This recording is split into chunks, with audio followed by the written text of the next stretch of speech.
Welcome to Network Africa. Coming up on the program, Libyan forces advance further into Sirte, pushing back Islamic State fighters from its coastal stronghold.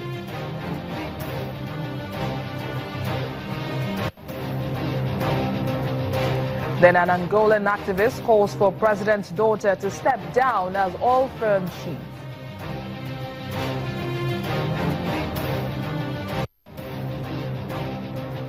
And later, 40 arrests are made in Swane, Pretoria.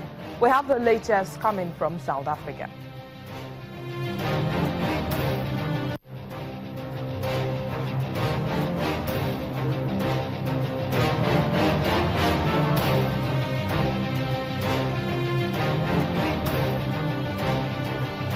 Thanks for joining us on the program. I am Bisi Adebayo. We begin in Libya, where officials say government-backed forces have made their largest gains yet into the Islamic State territory in Sirte city since their offensive began in May. Troops advanced more than 1 kilometer into areas previously held by ISIS, thereby retaking residential districts. Dozens of soldiers and IS fighters were reportedly killed. The UN-backed government of National Accord has been trying to unite Libya's factions since arriving in Tripoli in March and has created several operation rooms in an effort to coordinate the campaign against Islamic State in Sirte. Islamic State expanded into Libya from 2014, taking full control of Sirte last year, benefiting from a security vacuum and from the political chaos that has plagued Libya since Muammar Gaddafi was toppled in an uprising in 2011.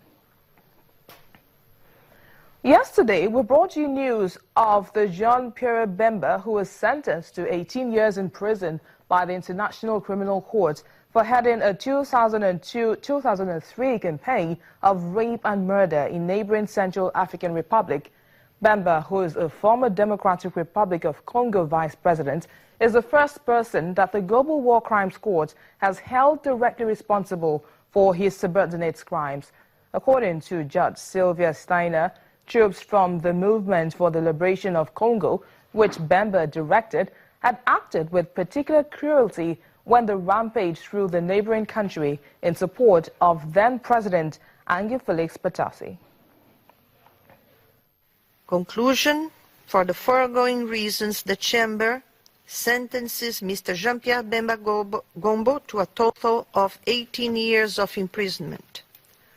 Orders the deduction of the time Mr. Bemba has spent in detention pursuant to an order of this court, and informs the parties and participants that reparations to victims pursuant to Article 75 of the statute shall be addressed in due course. Well, joining us on the program is partner of Charles Anthony LLP and former ICC prosecutor, Mr. Charles Duggal Phillips. Thank you for joining us on the program. Well, why is the outcome of Bemba's case so significant? Well, it's significant for the court in that the Bemba conviction and sentence is the fourth decision that will be rendered by the ICC since its inception in 2003. So that is significant for the court. It's also significant for the victims of the heinous crimes committed in the Central African Republic who have finally found justice. Now, this is the first time the court has made a conviction for sexual violence, and it's, of course, deemed as the harshest punishment the ICC has meted out so far. Why do you think this has happened? Well, as you know, Mr. Bemba was convicted for his responsibility as a superior of what we call command responsibility for his failure to prevent his subordinates from committing acts of rape and murder as crimes against humanity, or punishing them after he came to discover that those crimes had been committed. So basically the sentence and the conviction is reflective of the seriousness that military commanders have to ensure that their subordinates do not act on a frolic of their own, and to make them accountable for the actions of junior soldiers, as it were. So do you really think that his conviction will serve as a lesson to others at the time, as the case may be? It certainly will. I'm not terribly happy as to how long the whole process took. I mean, Bemba was arrested in 2008. We're only getting a conviction in 2016. I mean, so that's taking 6 years of a trial and 2 years of an investigation.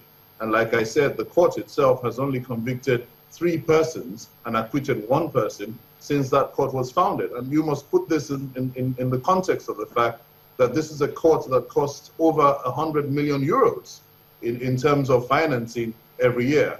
That's not, to my mind, a very effective use of the administration of justice. Okay, so how do you think the court could have better managed the situation? Talking about the time frame between when he was picked up and now, what do you think the court should have done better? Well, the point has to be made that international criminal justice is extremely expensive and can be very lengthy in the sense that witnesses have to be flown from abroad and counsel and the participants before. Well, we lost Mr. Charles there, but we hope to reestablish contact with him. But in other news, human rights activist Rafael Marquez has asked Angola's Attorney General to revoke the appointment of Isabel dos Santos as head of Sonangol, accusing the president of acting unconstitutionally by putting his daughter in charge of the state energy firm.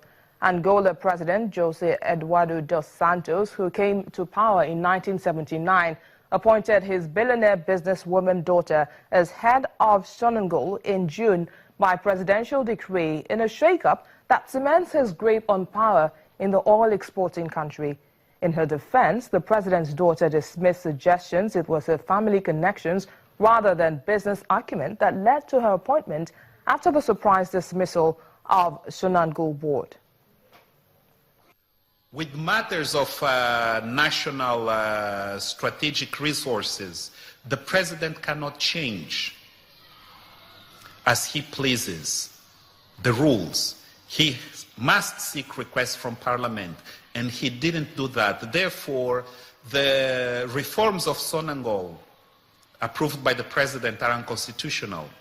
So there is a clear case of corruption here when the president uses his decrees, his powers, to award state contracts to his family.